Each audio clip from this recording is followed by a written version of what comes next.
Much better fade than the other one. Beautifully done. Amazing. 2022 NCAA Tournament week is upon us. And that video is like a minute and a half. Man, that's longer than I thought it was. All right. Bracket is here. I'd like to avoid complaining about what the committee did, but there's a couple things that have been pointed out. But I also think a 2 and a 3 seed, I know Tennessee got screwed, and that's where we'll start real quick. Yeah. It's not that big of a deal. Like, Duke has to go through Gonzaga now. Duke has to go through Texas Tech. Sure. But if you're looking at resumes, it makes no sense that Tennessee was a 3 and Duke was a 2. It really tells you the fact that the committee comes up with the bracket on Saturday night.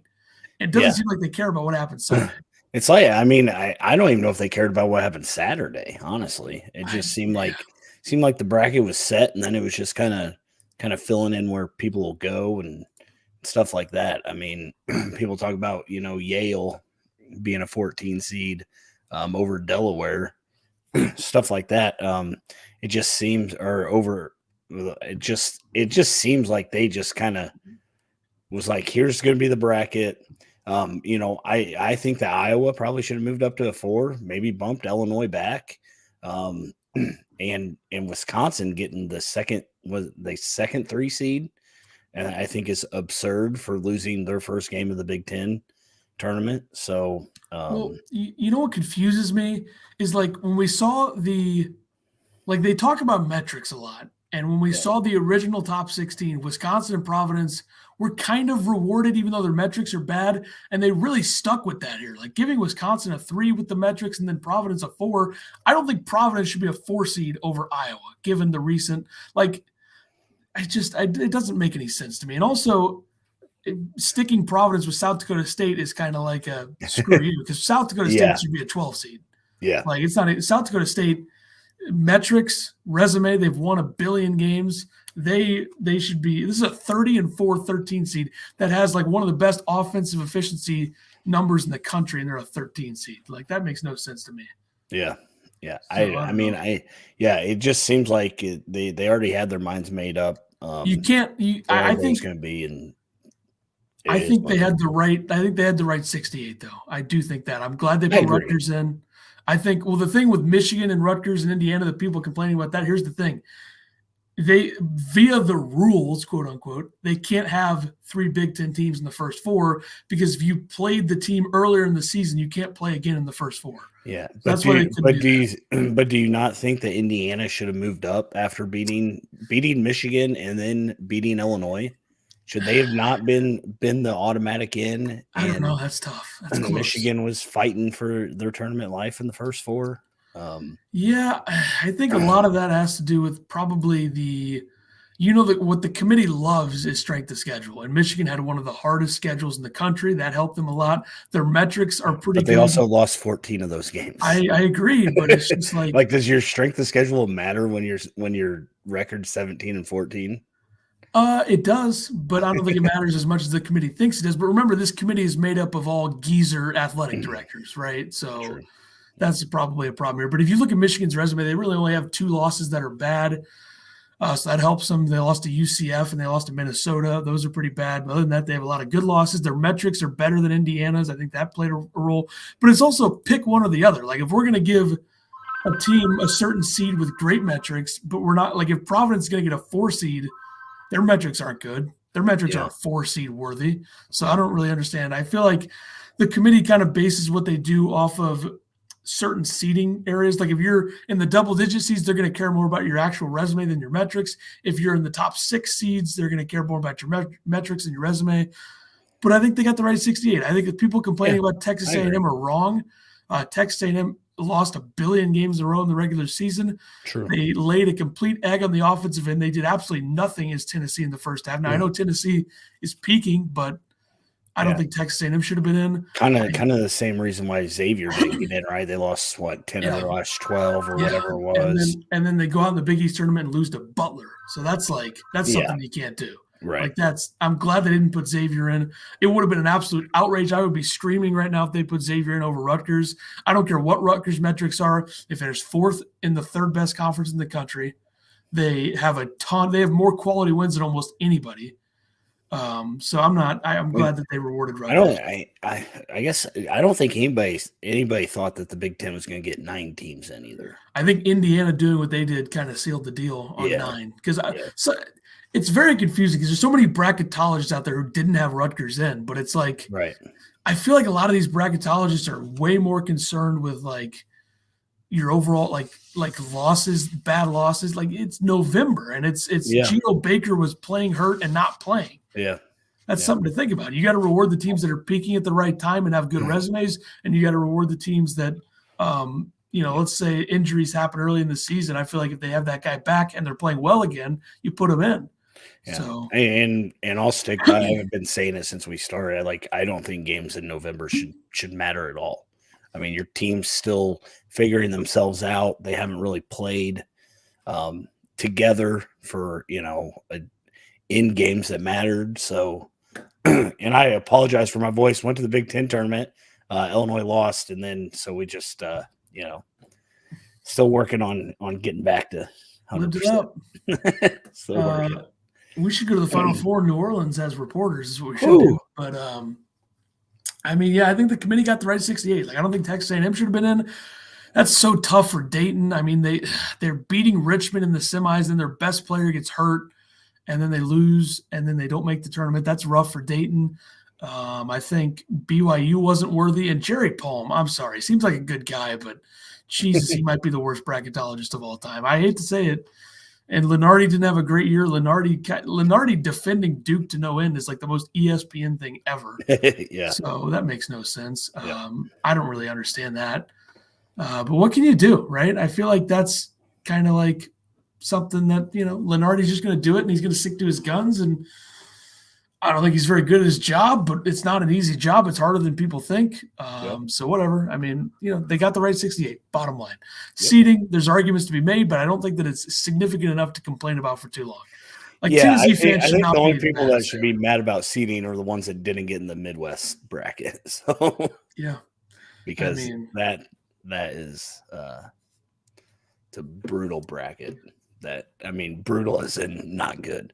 But if Auburn is what they were, if Auburn's point guards actually show up, they should come out of that. Yeah, should run through it. But I think everybody's picking Auburn not even to make it out of the second week or out of the first week. So I think the hardest matchup to pick, and I haven't filled out a bracket at all. I'm going to do that live on this show. But I think the hardest matchup to pick in the first round is LSU Iowa State. What are you going to get with LSU? Will Wade's gone. Iowa State has one of the best quad one. What are they, like third or fourth in the country in quad one wins? They have 9 of them. They got an 11 seed, which is just absurd. And I know they weren't great in Big 12 play, but their resume speaks for itself. I know that they could not score at all against Texas Tech in the Big 12 tournament, but that's a hard matchup to pick. That's with all the 6-11s, I think they're all pretty difficult because I think Texas I think the team that got the most generous seed was Texas. That's not a 6 seed. I'm sorry. And you know what else is stupid by the committee? And we'll start to move on to other things after this. How do you match up Murray State and San Francisco? Both of those teams deserve a shot to get to the second round. I agree. Two of the best mid-major teams. That's why are you matching up great mid-major teams against each other in the first round? It's basically saying we don't want these guys to go anywhere because we're going to make less money or something. How about USC, San Francisco, and Murray State, Miami? How hard would that be to do? Yeah, and my dad's going to Indy for the tournament, and I told him, I said, that Murray State San Francisco game is going to be the best game you get to see there. It's going to be good because you have two of the best mid-major guards with Juice Hill versus Jamari Bouye. Then you have the OVC Player of the Year, KJ Williams, underneath. How are they going to handle him? I think Todd Golden and Matt McMahon are two of the best mid-major coaches there is. I think both of them will be high-major coaches within the next 2 seasons. That's going to be a hell of a game. And then you got to go play Kentucky after that, so good luck. But that's just dumb by the committee to do that. But let's move on here. Let's look at each region, kind of what we see with the kind of the best matchups per region. With the West region, the matchup that I picked, you're going to see a lot of 7-10s on my picks. I think the best matchup to watch in round 1 out of the West is Michigan State Davidson. Davidson's offense is really good. I'm a little bit concerned about how they handle Big Ten physicality. You watched them yesterday against Richmond. They could not handle the paint at all. So I think Marcus Bingham and Julius Marble are going to be huge for Michigan State in that game. What Tyson Walker are you going to get? You have Foster Lawyer revenge game. He was too small to play in the Big Ten when he was at Michigan State. Now he's making every single three for Davidson. So I think that's easily the best matchup. Yeah, I mean, I think Arkansas, Vermont's going to be a really fun game to watch. Vermont is really good. The Must Bus has been trucking along lately, playing better. So I think that's going to be a good game.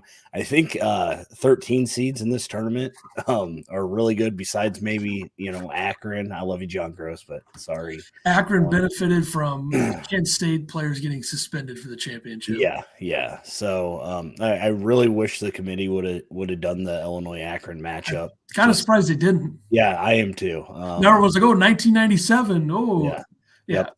Are they are the same players there? Yeah, so I think that's going to be a fun game to watch. So that would be my pick out of the. I hate that matchup for the Must Bus. They're playing so well. Now they got to run into a well-oiled machine, a team that was without their leading scorer in the only America East game that they lost.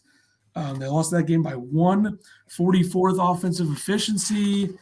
They have multiple guys to go to, whether it's Shungu or Davis or Powell, and you watch them against UMBC. That just wasn't fair. Like that was just a complete joke of a game. But it should be a good game. Let's go to the South region, where my pick is another 7-10. I think Ohio State, Loyola, Chicago. This is a tough draw for Ohio State. Yeah. I think a lot of people are going to pick Loyola to win. I don't see it. I think Ohio State. Here's the big thing with this game. Does Loyola Chicago have the personnel to cover Branham and Liddell? Because if you look at Loyola Chicago, they're very much a guard team. Lucas Williams, Braden Norris, both guards. Now, Loyola Chicago has the experience, but I don't see Ohio State losing in round 1 again. So I think that's the best matchup. Yeah, I'll go with Colorado State, Michigan, just because I don't want to pick another 4-13. I think it'll be interesting. I'm one of the guys I think Michigan probably shouldn't have been in. So I'm gonna see what they can do if Michigan can beat Colorado State. 6-11 there. Colorado State's a really good team, and we'll see if Michigan deserves to be in the tournament. So. Yeah, I think the big thing with that game is how does Colorado State deal with Dickinson? Like they're a small ball 5 team. David Roddy's 6'6". He's a big body. He plays the 5. Dickinson could have a huge game here, and that'll be a problem. But is this the first game of the entire tournament? I think it might be. I think this is what opens it up. Well, I mean, the first game's actually tomorrow. Well, I meant the Thursday is the big time. Yeah, Jeez. I don't know. I think it is. Let me check that here. You're the times guy. Thursday, 11:15 a.m. Central. It is Michigan, Colorado State, CBS. Yeah. Yeah, the first window is pretty good. I mean, South Dakota State, Providence is the second game of the day. So I'm going to work on my TVs. I don't know if I got enough TVs for them. I do. Thankfully, I do. So I'm good to go. But here's the thing with that.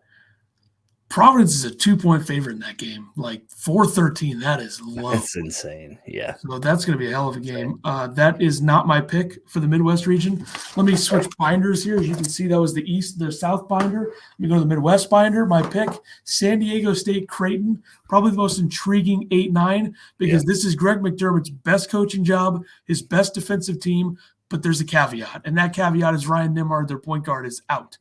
So what can they do? I like the length. Kalkbrenner's a stud underneath. I worry about their scoring, especially against one of the best defensive teams in the country. This is going to be a really good game, though. It's not going to have the star power. It's going to just have kind of a rock fight. It's going to be kind of like a Big East game. Like the Big East tournament was by far the best to watch for me this week. So physical. Scoring came at a premium. Villanova showed why they're pretty much the Patriots of the Big East. They win a title every year in that conference.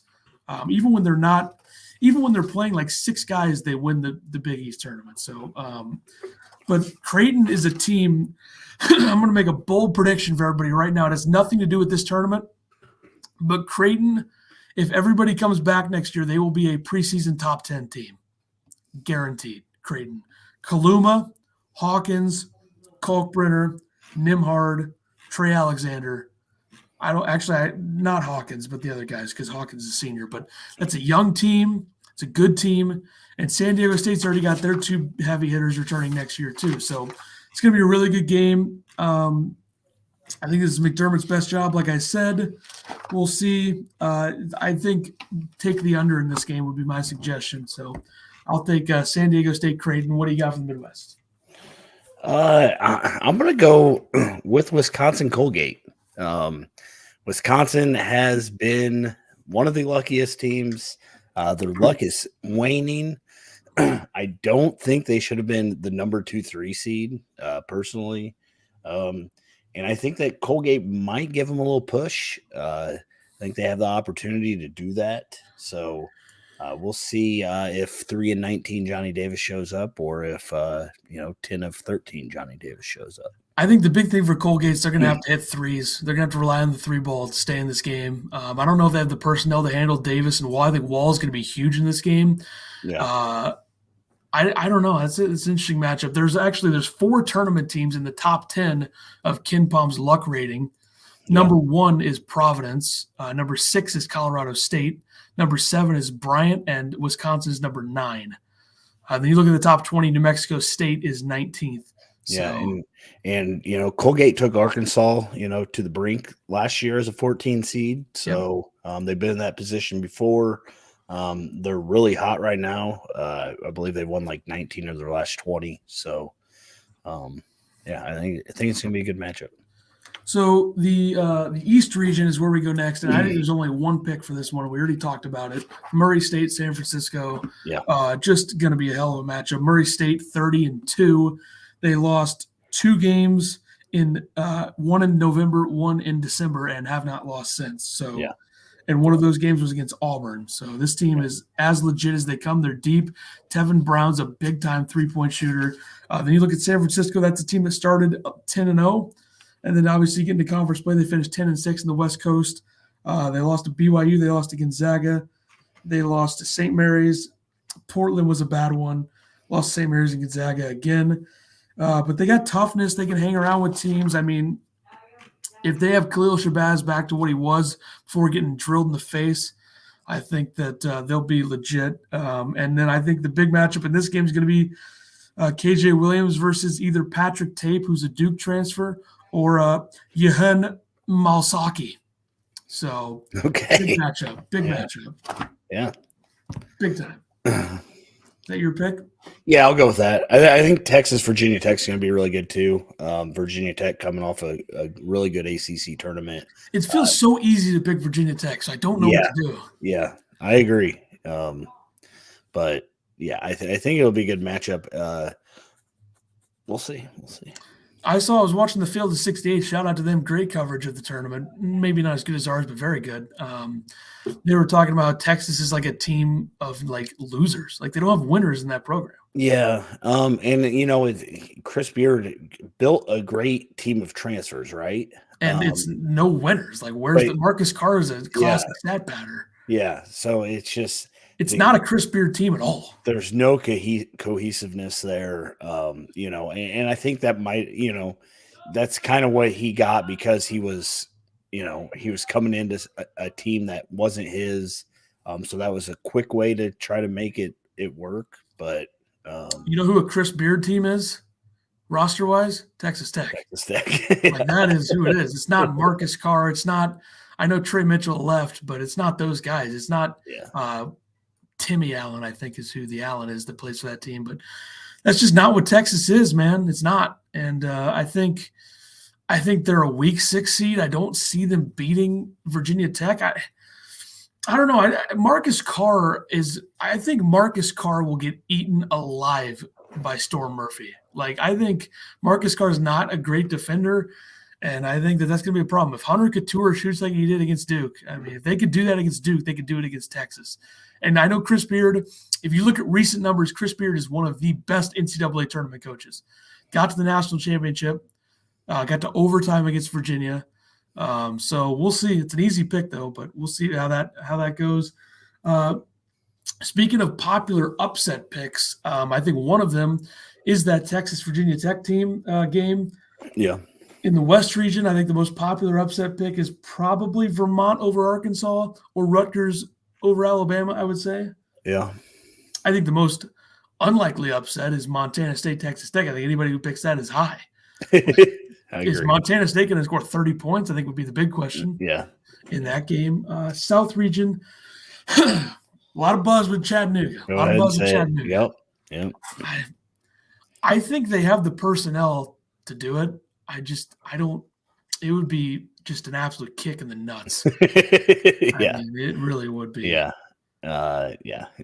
You're not DeSousa's legit. Like, he came from Kansas. He can handle Kofi a little bit, I think. Yeah, and if he can't, he'll just grab a chair. Exactly. So. Get him in foul trouble, I think, is going to be the big thing there. I agree, because after that, they have nobody, right? I mean, they got size. They just don't have 7 or something. Yeah, they have like bodies and size. They just don't have the whole package. So UAB is an interesting one. Like, I was all over the Jelly Walker train last weekend with UAB, betting them -3, obviously. All in on UAB. I think they're great. I think the duo of Jelly Walker and Mike Ertl lights it up from deep. I don't think they're going to be able to do what they did to CUSA teams against Houston. So I don't see that happening. Another one in the Midwest, obviously the most popular is South Dakota State over Providence. But I think another one to look at is probably Iowa State over LSU. Like, what's LSU going to be? You know, I don't know what they are without Will Wade, who's a scumbag, by the way, if we haven't said that already. Like, the biggest matchup in that game is Tari Eason. Tari Eason. Who's he going to guard? Can he shut the guy down? So you look at what Iowa State is, another team with some big transfers, Gabe Kalscheur from Minnesota, and what's-his-face, Isaiah Brockington from Penn State. So I would assume you probably see Tari Eason guard one of those guys, even though they're smaller. I don't know what the matchup is there, but that's going to be a very interesting game because I think that's the most unknown game. Picking. I mean, I guess they're all unknown technically, but that one would be one that I'm least confident in. Yeah. Then in the East region, most popular upset pick, obviously it's Virginia Tech over Texas, but Indiana over St. Mary's is something I've been seeing. Yeah. And I asked off air, who's the most likely first 4 team to do what UCLA did last year? I think it's probably Indiana. Yeah. So Indiana's got to get past Wyoming. Is my thing. Wyoming's. I love them for a long time, but they're just really sputtering. Yeah. And if Indiana can keep playing defense like they did in the Big Ten tournament. They were not defending well against Illinois. They were not. Well, Illinois couldn't make a layup, sure. Against Michigan, they locked it down late. Right. But against Illinois, they were not defending. And against Iowa, it's hard to defend them. I just don't think they had, like, Bohannon, the lucky shot. Felt good off the hand. Yeah, right. Felt good off the hand. I don't know. That's a tie. Wyoming was 21-3 at one point, and they're now 25-8. Yeah. So that's a bit of a problem to look at. I'm trying to tweet this out, tweet the stream, shout out, get more people in here, even though we already have a huge audience. What an amazing turnout. We do this for the analysis and the love of the game. Okay. We do this because we enjoy it. Can Graham Ike handle Trace Jackson Davis? Probably not. Yeah, but here's the thing. That's true. Trace Jackson Davis and Race Thompson, those two together, it's going to be a star-studded matchup because it'll probably be either Hunter Maldonado and Graham Ike versus Jackson Davis and Race Thompson. I don't know where Jeremiah Oden comes into the fold for Wyoming. Xavier Johnson's another key guy who's going to guard him. He's really been playing well. Yeah, he has. So that'll be an interesting matchup for sure. I mean, that's clearly the best first 4 game. I don't think Notre Dame has a chance. I don't think Notre Dame should have been in, to be honest. Like, true. They finished second in the ACC, but the West Coast, the only reason why, right? The West Coast Conference is as good as the ACC was this year, I think. True. So that's how bad the ACC was. But maybe Notre Dame does it. I don't see it. But who knows? All right. Let's seed by seed, excluding the 16 seeds, most dangerous team on each line. So we'll start with the 1 seeds. Who's the most dangerous 1 seed? Gonzaga would be my choice. I'm going to pull up a seed list here. I think they have too many weapons. I mean, and Chris Kerr, whatever he wants to be called these days. Who knows what's going to happen with him? I mean, that does not look good. It doesn't look like it's going to heal in a week. So I think he can play on it. I don't think he'll be very effective. Yeah, man. He's already a very inconsistent player. I mean, I guess they could, they got all kinds of drugs they can shoot into that, right? I don't know. Tape that sucker up, rub some dirt on it. Let's go, dude. Tape it tight. Yeah. But yeah, Gonzaga, I mean, I really feel like this is Gonzaga's year. I know Mark Few hasn't been able to get it done. But they just have so many weapons with Timmy and Holmgren and the guards. They have glue guys like Rasir Bolton. I'll help you out. Andrew Nimhard. Yeah, Nimhard. Julian Strother. You look at their bench, they got a couple of high-level recruits, Hunter Salas, and the other dude's name, damn it. I forgot his name. Whatever. Why did the March Madness account not tweet out a seed list? Oh, here we go. All right, let me pull this up here. All right. And most dangerous 1 seed for me. Drum roll. Gonzaga. Wow, shocking. Okay. I'm stunned. How do I make this bigger? Whoa, you're gone. Let's do this. Okay, that's good enough. So yeah, Gonzaga clearly. I mean, I have said this, and I'm not sure if I'm going to pick it or not, but I would be worried about Gonzaga, Texas Tech. If Texas Tech gets there to the Elite Eight, I think Texas Tech's so physical, and the way they've been playing is better than what they were when Gonzaga beat them earlier in the season. Well, according to all the people, Texas Tech's not even going to make it out of the first round. Yeah, those people are clowns, I think would be the answer for that. Most dangerous 2 seed. Most dangerous 2 seed is going to be Kentucky. Stunning. I think the biggest 2 things to look at is the team and the road to the Final Four. And Kentucky has a pretty easy one. I mean, we're being honest. They get matched up with a 3 seed that's very, very talented, but so vulnerable. Yeah. Purdue is that. I picked Kentucky as well. I mean, that East region, I think, is the easiest to come out of for a 2 seed like Kentucky because Baylor's vulnerable without Chamwa Chachua. UCLA, I think they're very talented. I think they're very good. Shout out Mick Cronin's brother follows me on Twitter. I don't want to say anything bad about UCLA, but I think they're not. I don't know if people if Purdue has just been figured out or what, but I think their coach is holding them back. If you stop Stefanovic from shooting, they really don't. I mean, I know Hunter can make some, but he's not very consistent. I think Ivy is really good, but I just don't think his style fits that team very well. They're freelancing. Like, they're not running anything. Yeah. The contrast between them and Iowa is just like Fran was like dunking all over Matt Painter yesterday. Yeah. Like it's and I love what Iowa's done with, bringing up the 1-2-2, slowing the game down for the other team a little bit. What they like to run. So. I would put Fran's coaching job this year right up with anybody. Like they lost Wieskamp, they lost Garza, which I think those 2 things, especially Garza, makes them more dangerous in the tournament this year than they were last year. Yeah. So I mean, we don't like Fran, but he's done a hell of a job. I think the development of Chris Murray has helped too. He's come a long way from the beginning of the season. And now this random white kid, Sanford, comes out of nowhere. And just can't miss. He's going to be the next Wieskamp. Yeah. He's going to be the next Wieskamp. I don't know if he'll be as good of a defender, but he's 6'7". He's going to be a hell of a wing in the Big Ten. So, all right, 3 seeds. Who's the most dangerous? I'm going to go with Tennessee for a 3 seed. We're 3 for 3. They're playing the best basketball of just about anybody in the country. They have a dynamic backcourt, which is exactly what you need in this tournament. Zakai Ziegler's become a stud. Kennedy Chandler has so much talent. They have a good, gritty, good physical rebounding tandem underneath with Fulkerson and Euros Plavsic. And then Vescovi's like a glue guy. Like he makes shots. He's got a lot of talent. Tennessee's good, and they have a coach too. A coach that's been there. He's been to the Final Four with Texas. So Tennessee's easy pick there. I think that their route to the Elite Eight's fairly easy because I think they can beat Villanova. Even though Villanova beat them by a lot early in the season, I think they're two completely different teams now. I worry about the depth for Villanova. So 4 seeds. Just going by like bracket, like by regions, I would probably go with UCLA. They've been there. They're experienced in the tournament, and I like Baylor, but I think that they could get past Baylor. I'm going to go Illinois. I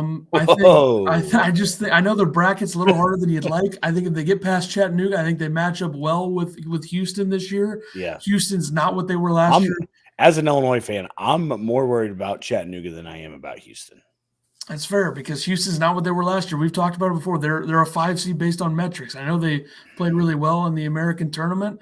But they don't have Quentin Grimes. They don't have DeJon Jarreau. They're without Marcus Sasser. They're without Tremont Mark. 2 of those guys are gone now. 2 of them are hurt. This is Illinois. I think if they beat Chattanooga, the thing with Illinois is if they play Arizona in the Sweet 16, if Kirk Reese is not 100%, which I don't think he's going to be, they're vulnerable because when Illinois versus Arizona, when Arizona beat them in December, Illinois was winning that game until Kirk Reese started to make shots. And I think Illinois can beat Arizona. But I think Illinois is going to have to make shots too. If you watch them in the Big Ten tournament, not making shots was a problem. We got somebody here. Hello. Oh, hello. Hello, gamer. Did you make that account just now? Welcome. If Alfonso Plummer and Trent Frazier are not making shots, it's a big problem for Illinois. So that's going to be something to keep an eye on in Pittsburgh, down there. All right, 5 seeds. This is such an easy pick. Iowa. Seeds. Yeah, not even close. Yeah. They have an easy route to the Sweet 16. They're better than Providence. They're better than South Dakota State. Kansas and Iowa Sweet 16 would be very interesting. So, maybe Iowa is one of those teams that what Illinois did last year, which is get super hot, win the Big Ten tournament, lose in the second round. Maybe. I doubt it. True, yeah. I saw some people saying Richmond's going to win that game, and I'm just, come on. I don't see Richmond beating Iowa. No. Richmond shouldn't even be in the tournament. I guess they did. They won their tournament. Come on. It's not a good team. You shouldn't even be in.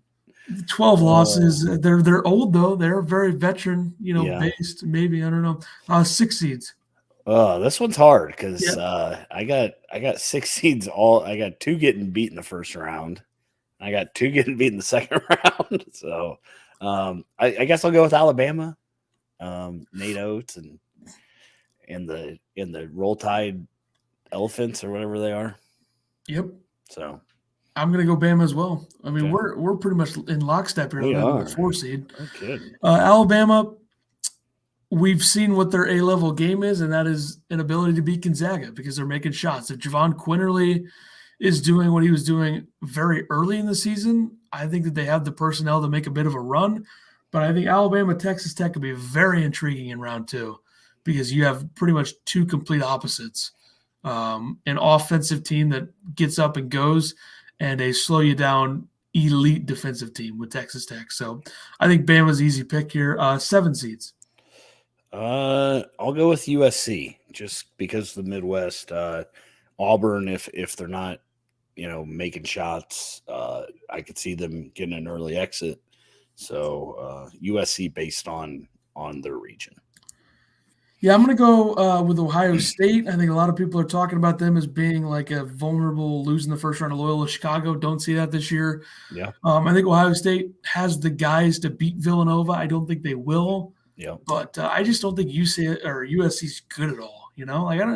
Isaiah Mobley's good, Drew Peterson's good, but I just don't think they're consistent enough. I think Auburn would roll them, but you never know. I guess I couldn't go with Murray State because of Kentucky. Right. No, that was a problem. But I think Murray State's the best out of those 4 teams. Yeah, but I don't think that they have the best path. I think they kind of got screwed, to be honest. I think the committee did them a solid by not making them an 8 or a 9. But they probably should have been a 6. But whatever. Yeah. Whatever. 8 seeds. I'll go with San Diego State. Me too. Yeah. I think their defense is too good. I think that they could hang around with Kansas. I think they'll beat Creighton. It's sad for Creighton. If Nimhard was playing, if Ryan Nimhard was healthy, I would love Creighton over San Diego State. I don't think Creighton can score enough points in that game. Yeah. So I'll go with the Aztecs. 9 seeds. I don't have them winning their first game, but I'll go with Memphis. Me too. Yeah. I mean, hey, you look at Bart Torvik and his analysis, his pretty much Ken Palm except different styles. Memphis is the second best team in the country since Imani Bates left. And do you trust Penny to make a run? No. I think if they beat Boise State, which they should, they'll probably lose by 30 to Gonzaga, I would guess. Yeah. Because right. Memphis is another team that kind of plays that NBA freestyle style. Yeah. And that's going to be a problem, I think. They got a lot of talent still, even with Imani Bates gone, who is clearly a problem there because they've been next level since he left. They've lost, 2 games since he left? Yeah. So, yeah, I think Memphis is the team. 10 seeds. 10 seeds. Give me Davidson, I guess. Yeah, I'm going to go with the team where I picked their matchup, and I'm not going to pick them to win, but Loyola Chicago, potential-wise, is the one that I like. I don't like Miami. Davidson, I don't think they can be physical enough with Michigan State to win. San Francisco, I've loved that team all season. I've been tweeting Todd Golden in all caps since November. But I think Loyola Chicago's got the best shot at the Sweet 16 out of these 4. But I don't think it's going to happen. I actually think they lose in round 1. But the potential's there. They got guys who've been there and done that. So 11 seeds. I'm going to go with Iowa State. I'm going to go Rutgers if they win, or Virginia Tech. Okay. So, Virginia Tech could very well outshoot Purdue and beat them. Yeah. Virginia Tech has guys underneath. Keve Aluma, stud. They have 2 elite shooters. Storm Murphy's finally figuring it out and adjusting from the SoCon. And Hunter Couture dropped 31 against Duke. Mike Young is a very good coach. I think he could do the same out-coaching of Painter that Fran did in that matchup. I don't think he can outcoach Beard, but I don't think that Texas has any stones at all. So Virginia Tech's very dangerous. 12 seeds. Give me Indiana. If they win, go with this one. I'm going to stick with Jelly Walker and UAB. Okay. I think UAB could beat Houston. I think the problem that UAB would run into in round 2 if they played Illinois was the fact that Trent Frazier guards the best player on the team and the clear best player, the guy who does everything, who had 39 in the CUSA semifinals, is Jelly Walker. I think Trent Frazier can guard him, and that will be a problem for UAB. But they score a lot of points. So we're going to see how they match up against Houston, but it'll be interesting to see UAB, how they play. 13s, I think this is obvious, but what do you got? 13s, I'm going to go with give me South Dakota State.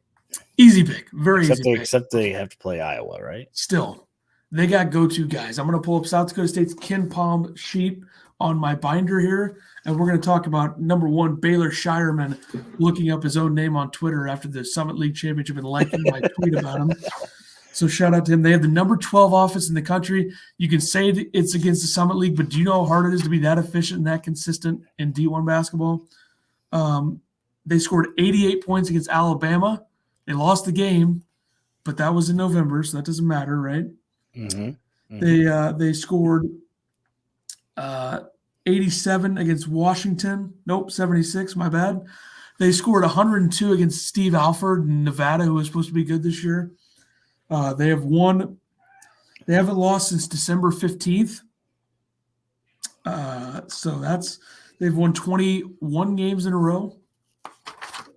3 guys, ready? Baylor Shireman, Douglas Wilson, Zeke Mayo. That trio right there is going to be a problem for anybody. I think Douglas Wilson has the size and the strength to keep up with Keegan Murray on the defensive end. I think he can present an issue there if they get past Providence, of course. Zeke Mayo, I think, he's a freshman. He's young, but he makes big shots. He can guard Jordan Bohannon. And Baylor Shireman, Summit League Player of the Year, 6'6". Perkins versus Shireman will be a hell of a matchup in round 2. South Dakota State is very dangerous. South Dakota State, if they get past Iowa, they can hang around with Kansas. I don't have any doubt about that. Let's go to the 14 seeds. I'm gonna go with Colgate. Yeah, I couldn't do it. I just don't think Colgate's going to be able to. I don't think Colgate can guard Tyler Wall and Johnny Davis. Are you going to take Yale? I'm going to take Yale, yeah, because they're playing a very vulnerable team. You watch Yale against Princeton; they're making huge shots. They're not going to be able to handle Edey or Williams, so I don't think they're going to win. But I think Yale, considering the vulnerability of the team they're facing and the potential second round matchup, I think Yale would be the one there. And then 15s. There's no point in picking 16s. Let's pick a 15. Delaware. The Blue Hens, I'm a fan. I don't think they'll beat Villanova, but just like I don't think Cal State Fullerton, who I'm picking, can beat Duke. But Cal State Fullerton, you watch them against Long Beach State, they made just about every shot. And they got a big man underneath. I can't remember his name because it's very confusing. And like Inaloy Olasaki or something. Just a big body, literally a big man who makes every single free throw easily. That was exciting to see when I watched them. But Cal State Fullerton, yeah, why not? It'd be hilarious for Coach K to go out with a first-round exit. That would be hilarious. But it's not going to happen. I don't know if you want to do this segment, but best players per region. I don't know if you want to roll with this one. I mean, players to watch or whatever it was. Yeah, kind of like that. I picked one in each. Sure. All right. Okay. Let me pull up a little bit of a closer view of the West region and who you have. I mean, mine aren't anything crazy. I got Chet Holmgren. I was between Chet and Timmy. Yeah, and it's just because I want to see him perform in the tournament. He's gotten better as the season's gone on.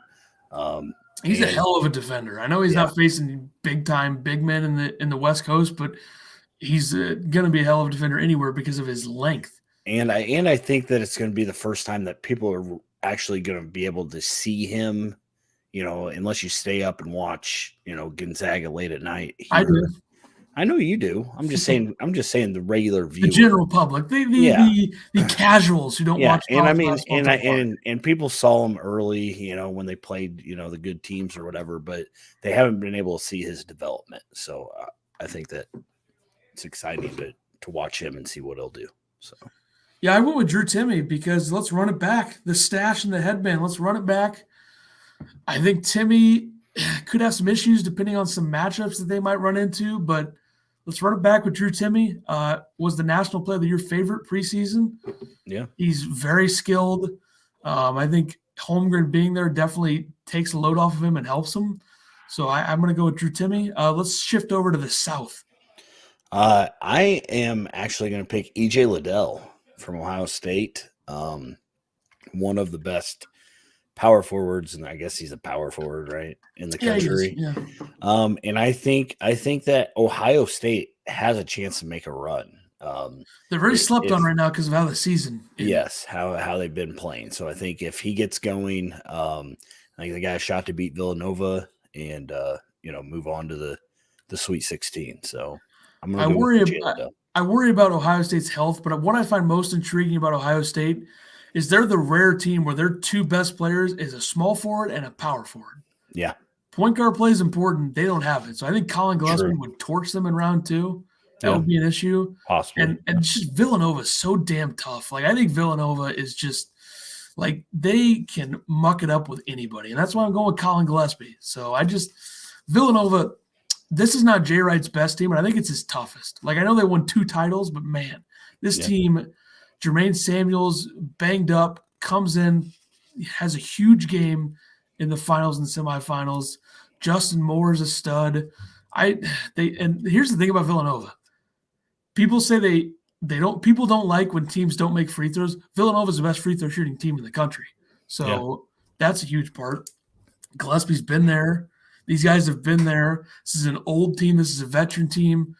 And I don't think you can say enough about what Jay Wright has built there. Like, it's just they're a machine. So I'm going to go with Colin Gillespie, who I think is pound for pound, quite easily, to be honest, the best point guard in the tournament. I really don't think it's that close. Like, I wouldn't really put anybody up against him. He's just so damn good. Let's go to the Midwest. The Midwest, I'm going to go with who I think probably should have been Big Ten Player of the Year.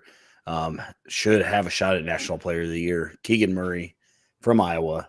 I think that he can carry that team. And I know Iowa has a lot of weapons around him also, but he is by far one of the best players in the nation. So yeah, I think he's worth a watch. that was my pick as well. I think it's just the funny thing about Iowa is they lose Luka Garza, who is National Player of the Year, and they get a guy who's better. Yeah. Like Keegan Murray should arguably be the first player selected in the NBA draft out of the Big Ten. And maybe you pick him he could go like third overall. If he has a big tournament and he's really he can do it all. I mean, he's a great shooter. Inside game, he can make super athletic from anywhere. Yeah. He's legit, and I didn't think he would be as good as he is, but he's really good. Since we picked the same one, if I had to go with another one here, I think I would go – I'm going to go on the board. I'm not going to go off of it. I'm just going to say Jabari Smith, who I think could be the number one overall pick in the NBA draft. Jabari Smith and Walker Kessler, I mean, that's just if you're looking for a duo, like Jacksonville State's going to have a problem there. And if Wendell Green doesn't hold them back by taking 800-foot three-pointers, then they're probably in a great spot. So there you go with that. Let's see the East region. I'm going to go with Johnny Juzang. I want to see if because he was kind of a guy nobody talked about until the tournament, right? And then he just played his balls off. I don't know, and played something off he did. In the tournament. So it'll be interesting to see if he's got that again to get UCLA, back to, Elite Eight, Final Four. We'll see. So that's my choice. I'm going to go with who I think is probably the National Player of the Year, Oscar Tshiebwe, Kentucky. I just think, man, best rebounder in the country is not even close. They have great guards too. They have a lot of different ways to beat you. I know that Tennessee kind of had their number after Kentucky absolutely embarrassed them in the first matchup. Tennessee got them back twice. But Tshiebwe is going to be a problem for anybody that has to face him. I feel bad for St. Peter's, a very low-budget program, a program that, got here because Iona got knocked out. I mean, they could have beaten Iona, no doubt, but, it's going to be a problem for Shaheen Holloway, who should get the UMass job as Rick Pitino is trying to get his competition out of that conference. But I just think that, Tshiebwe, best of the best.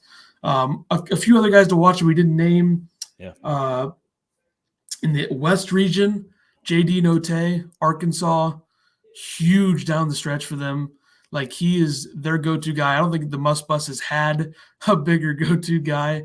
Low gamer, hey again. I don't think the Must Bus has had a bigger, like Moses Moody's a stud, lottery pick type last year, but Notae's emerged lately. Obviously, the South. I know we're Illinois guys, but I think you got to say something about Kofi. I was looking at CBS. They had their rundown or whatever players to watch. Didn't even mention Kofi. Alrighty then. Guess it doesn't exist. Cool. Yeah, I think they named like 6-7 guys in each region. Probably fourth or fifth in the National Player of the Year race, but nobody didn't even mention him. I would like to hear your bracket prediction. Yes, please. Thank you. Final Four. How does Kelvin Sampson approach Kofi if that's a second round matchup? I'm very interested to see how Houston defends him. Yeah. Like, what strategy would he take? Would he try to take Kofi away or try to take the shooters away? I don't know. It'd be very interesting to see because he's one of the better defensive coaches in the game. Midwest region, other guys you point out. I think. Let's see. I mean, we should probably mention the Big Ten Player of the Year, Johnny Davis. How healthy is he? Wisconsin came out late egg against Michigan State. I'd rather mention Tyler Wall, to be honest. But USC Isaiah Mobley, what can he do for them? Yeah. His brother, obviously a better player, but you a little off the board. Creighton, Arthur Kaluma, big shot maker for them down the stretch, but very young. Then in the East, I feel like mentioning Brady Manick from North Carolina would be good. Yeah. Huge down the stretch. Made a good decision leaving Oklahoma. Oklahoma, another team that probably shouldn't have gotten in. They didn't get in, so I think it was the right move. That is where we're at there. Here's the comment. So I'm assuming these are his winners, first round winners, and the left side of the bracket. Okay. Going with Vermont over Arkansas, Davidson over Michigan State, Virginia Tech over Texas. Good pick. Yeah, pretty much, not bad. And then Arizona, TCU, Houston, Illinois, Colorado State, actually, Tennessee, Chicago, Villanova. Okay, not bad. Yeah, fair enough. I think one of Houston or Illinois loses. I do think that. Yeah. Hopefully it's not Houston. Where the hell would we go if that happens? Oh my God. I don't even want to think about it. It's so annoying. Brad and you have no confidence gone. in this team because they played like dog SHIT against Indiana. Oh man, that would be worst case. Our podcast might go in the tubes. Yeah. But all right, let's move along here. He's got Kansas, Creighton, Iowa, South Dakota State, LSU, Wisconsin, USC, Auburn. All right. Let's move forward here on to the next thing. I'm going to take the bracket down for a minute here. What are the major narratives of this tournament? Like, I'm trying to think of like storylines that people are talking about nonstop. And I think one of them is Izzo versus Coach K. Yeah. But can Izzo ruin Coach K's life? Remember the last time they played in the tournament? 2019. Michigan State beating the Zion Williamson team. But I think historically, Coach K's got a way better record against Izzo. I think head-to-head, it's Coach K by a mile. Yeah. But if you look at like Izzo's actually coaching his team this year, Coach K's just sitting there. He's doing nothing to help his team change or get better. So I'm just going to take a shot at Coach K there for a minute. Like he's doing nothing. Like he made no adjustments or anything against Virginia Tech. Yeah. Sure. Let's see. In the South region, I think the Kirk Kriisa thing's the biggest story and thing to talk about there. How healthy is he? How far can Arizona go with him? As we look at Low Gamers picks again, Gonzaga over Memphis in the second round, Vermont over UConn. I think UConn would bully Vermont into submission. I think that's how physical and good UConn is. Plus Dan Hurley is a psycho. Texas Tech over Rutgers, Duke over Davidson, Baylor over Marquette, UCLA over St. Mary's, Purdue over Virginia Tech, Kentucky over Murray State. All right. Midwest storyline, the Will Wade, Iowa State thing. Like, what are they now that he's gone? Sure. Kevin Nickelberry in the fold as the interim head coach. And the SEC, you talk about coaching turnover. The SEC, Florida loses Mike White to Georgia. LSU has an opening. South Carolina has an opening. So, yeah, big time. And then the East region, the biggest narrative to talk about there is, for me, how far can Baylor go? Like, I don't know. I'm second round. I wouldn't be shocked if they lost.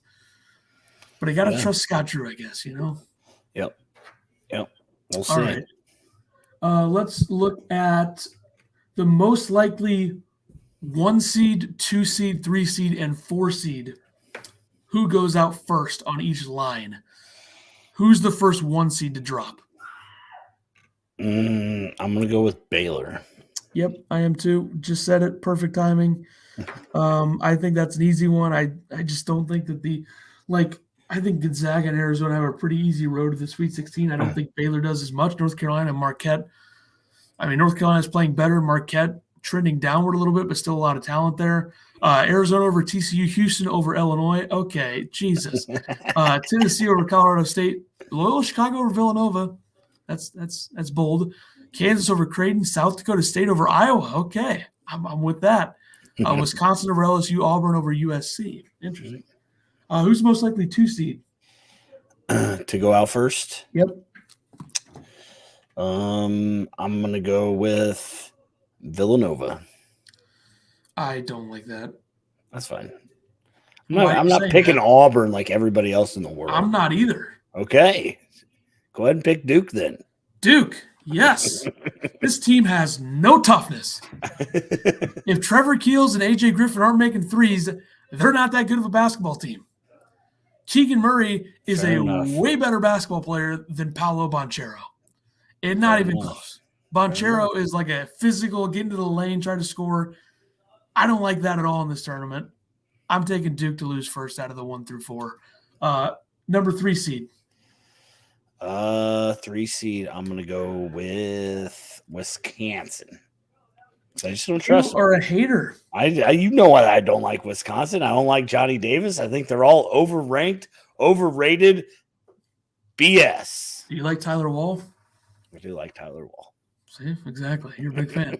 I'm going to go with Purdue. Very vulnerable team. I can see Virginia Tech picking them off in round 2. I don't think I'll pick that, but I don't know. How does Kentucky-Purdue would be a very intriguing matchup because Sheboy against those guys is going to be interesting. Like one thing that I loved that Iowa did yesterday against Purdue was every single rebound was difficult for Purdue. Yeah.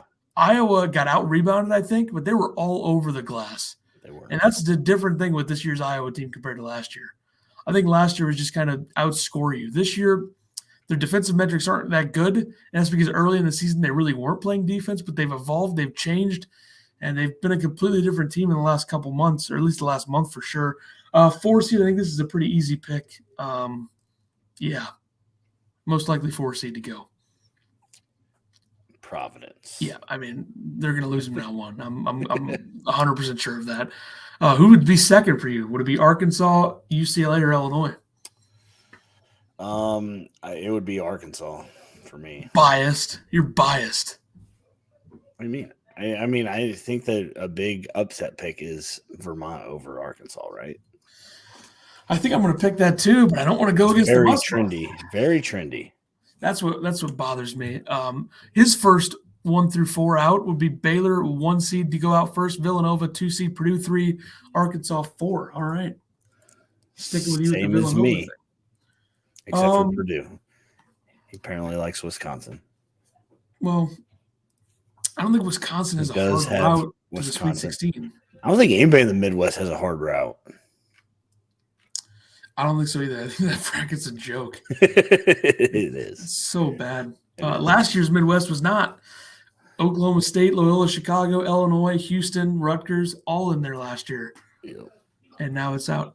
Who's the most likely 16, 15, and 14 to win is the question in the chat. 16 seed is just not going to happen again. But if I had to pick one, I would probably – give me Peter Kiss.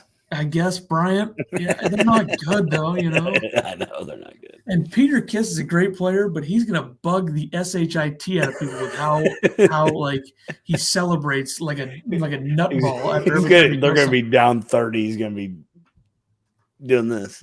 Is this what he does? Yeah, he did it every time he scored. And Jared Grasso pulls him aside and what the hell are you doing, dude? Yeah. 15 seed. We kind of talked about this.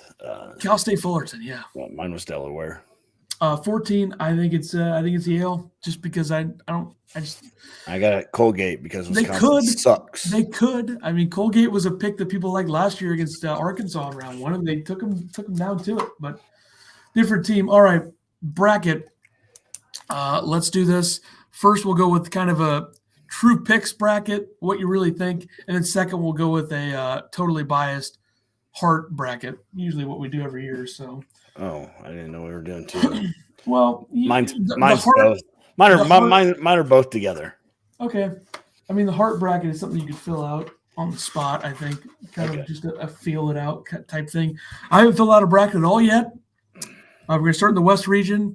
Give me your let's go with we'll go in 4s. So your 4 winners on the top half. I got you. And then your 4 winners in the bottom half of that bracket, of that region. So the West region, who are your first 4 winners? I got Gonzaga, Boise State over Memphis, UConn over New Mexico State, and the clear pick for everybody, Vermont over Arkansas. Sorry, Must Bust. I love you. All right. I'm going to go with Gonzaga to beat Georgia State by about 50. I think I saw the spread on that was like 32.5 or something, 27.5, something up there. 26.5 is what I saw. Okay, yeah. I was looking at it really late. I already forgot. It might have jumped that high. Who knows? Boise State is going to lose to Memphis.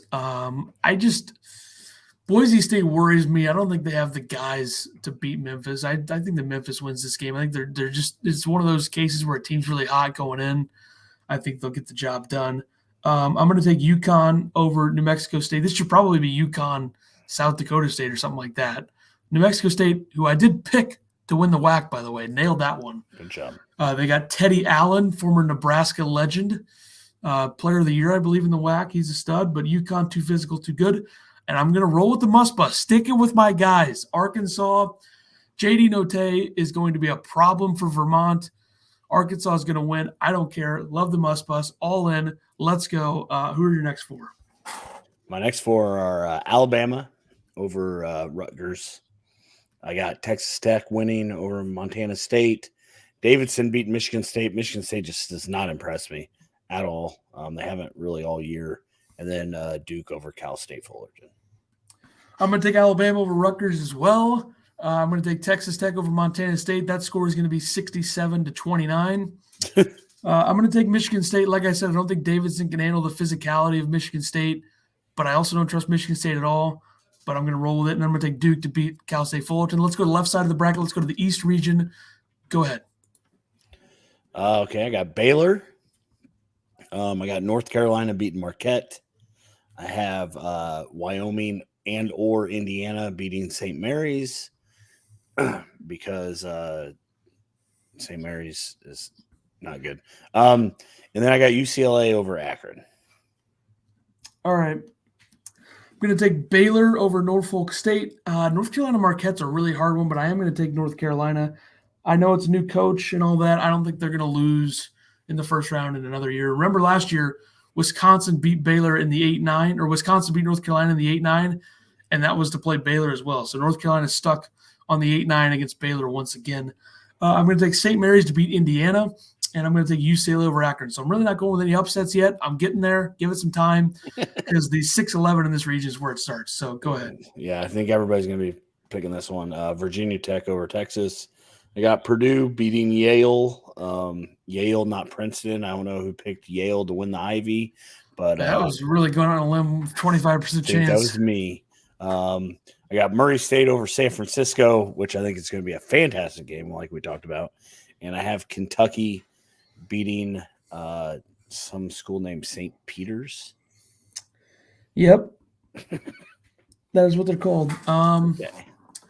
I got Virginia Tech over Texas. I got Purdue over Yale. I got Murray State over San Francisco. I got Kentucky over St. Peter's.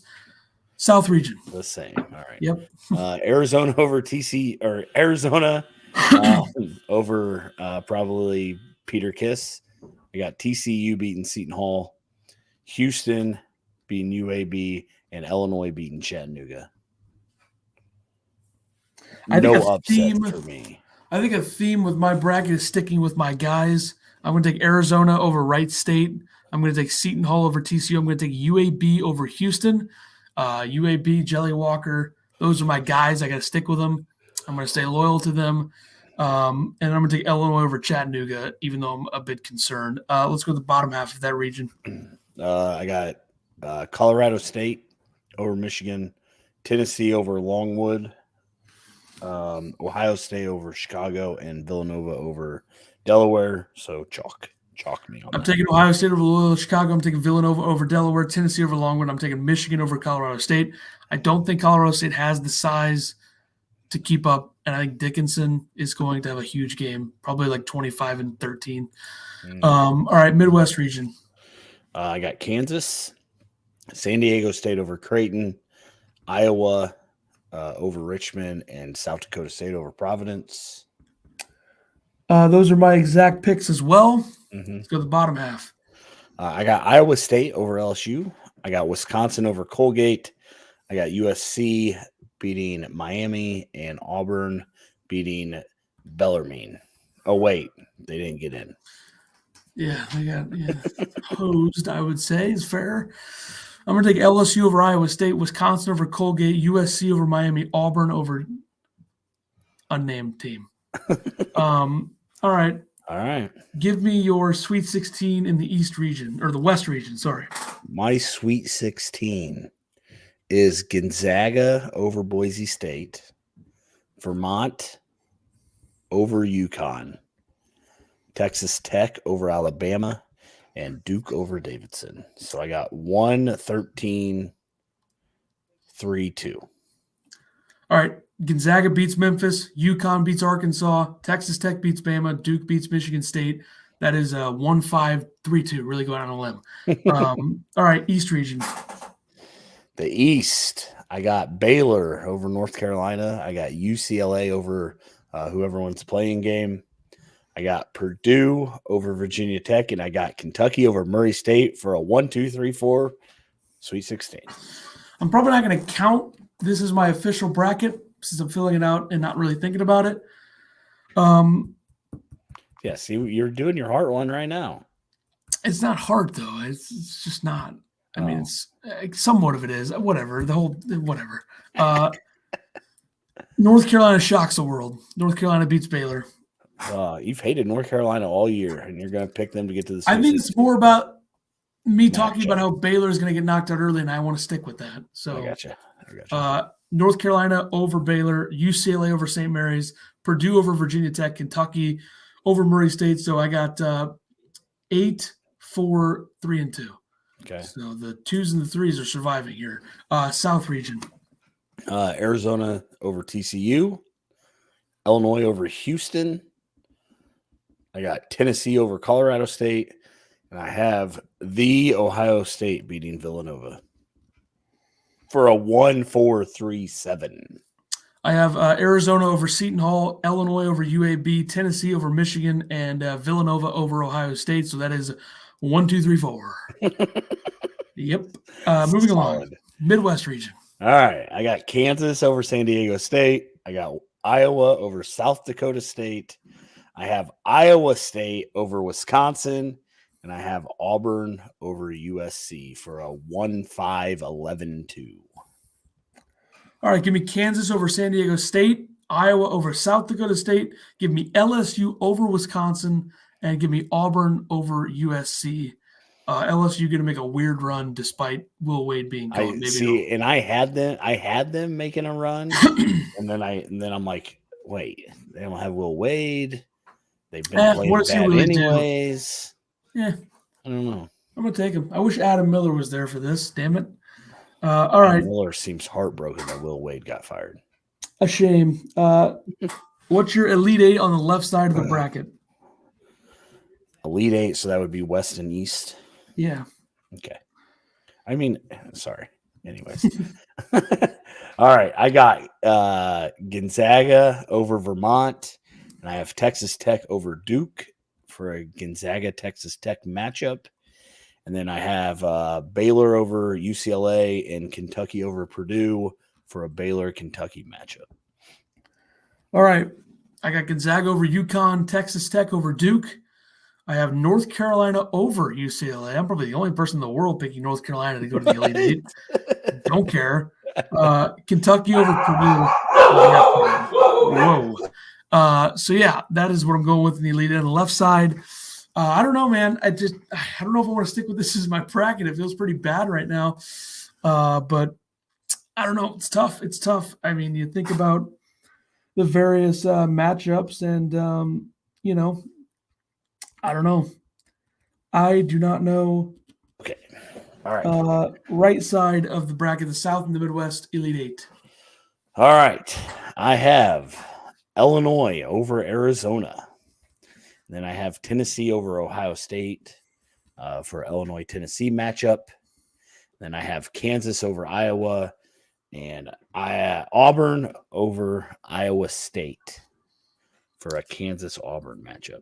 I have Arizona over Illinois, Villanova over Tennessee, Iowa over Kansas, Auburn over LSU. So Arizona, Villanova, Iowa, Auburn, Final Four. My Final Four in the Gonzaga-Kentucky matchup, I have the Zags beating them. And then Tennessee-Kansas matchup, I have Tennessee winning. Taking Gonzaga over Kentucky, or Kentucky over Gonzaga, and Villanova over Iowa, setting up a Kentucky-Villanova national title game. And I'm taking Kentucky to win. All right. The Gonzaga-Tennessee, I have Gonzaga winning. Number one team overall wins it. Mark Few gets himself some, or whatever that phrase is. I think if that's ever going to happen, this could be the year for it. Yep. But give it to me. I'm going to roll with Kentucky. I don't know if Kellen Grady shoots well, if Ty's healthy, they have 2 point guards, Sheepway underneath. If Davion Mintz and Jacob Toppin don't do things that ruin the game for them like they typically do. Villanova, Brooks. I love this team. I think they're Villanova? so tough. I think they're so tough. It's probably dumb, to be honest. It probably is, but it'd be tough. I am a little bit worried about their fatigue, not playing very many guys and winning the Big East tournament. But Jay Wright can get his team going, so there's no doubt about it. Who did you pick in the Texas Southern playing game? I forgot to mention that one. Excuse me? Texas Southern versus Texas A&M Corpus Christi. Who's going to win? Give me Texas. Give me Texas Southern. Shorts is gone. Texas Southern still wins. Yep. They don't need shorts. Wait. All right, so that's a little much there to talk about. All right, let's wrap this up. How are we going to structure the podcast moving forward? Last year we did a Sweet 16 preview after the first 2 rounds, and then we did an Elite 8 preview, or we did a Sweet 16 recap, an Elite 8 preview, Elite 8 preview, Elite 8 recap, Final Four preview, National Championship preview. Kind of what we did last year. We'll probably do the same thing. I already have some graphics for those. If I can figure out how to put those on the screen, pretty sweet. The Sweet 16 preview looks just like the bracket breakdown thing. This right here. So we got that. And then if you look at the let's see, the Elite 8, that's the exact same thing. Never mind. Okay, they're all the same. The Final Four needs to be like New Orleans colors, green and I was gonna do that, but I haven't gotten around to it yet. So you got time. Plenty of time. I will get to that at some point. All right. I think so. We have a comment on Facebook that I didn't see. Zach Bates, who's a big Illini fan of the Illini podcast as well, said Wisconsin cakewalk to the Sweet 16.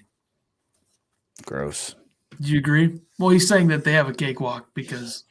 Yeah, I mean, I think that they definitely have the easiest 3 route.